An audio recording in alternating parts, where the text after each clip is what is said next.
আমি সুস্মিতা, আমার ছোট্ট মিনি ব্লগে তোমাদের সবাইকে আমন্ত্রণ। তো তোমরা সবাই কেমন আছো? আশা করি ভালোই আছো। আমি তো ভালোই আছি। তো চলো আজকে একটা অন্যরকম রান্না নিয়ে এসেছি।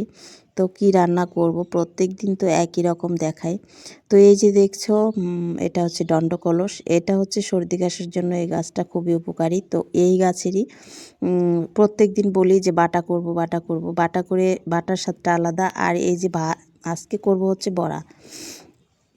তো এই যে বড়া করব, এই বড়াটার জন্য এখানে পেঁয়াজ, তারপরে রসুন সব কিছু দিয়ে চালের গুঁড়ো দিয়ে মাখিয়েছি। তো এটাকে ম্যাগিনেট করা হয়ে গেছে। তো এটাকে বড়া করব। আর বড়াটা সত্যি এত ভালো হয়েছিল কি আর বলবো। চলো কিভাবে বড়া করছি। এই যে দেখো, সাইড থেকে আমি একটু ভেঙে খেয়েছি, সত্যি মুচমুচে হয়েছিল। আর একটুও গন্ধ ছিল না, যে এই পাতাটার একটা গন্ধ আছে, গন্ধও ছিল না। আর মুচমুচে হয়েছিল, স্বাদও হয়েছিল। প্রত্যেক দিন তো বাটাই খাই, আজকে একটু অন্যরকম করে রান্না করে খেলাম। তোমরাও খেয়ে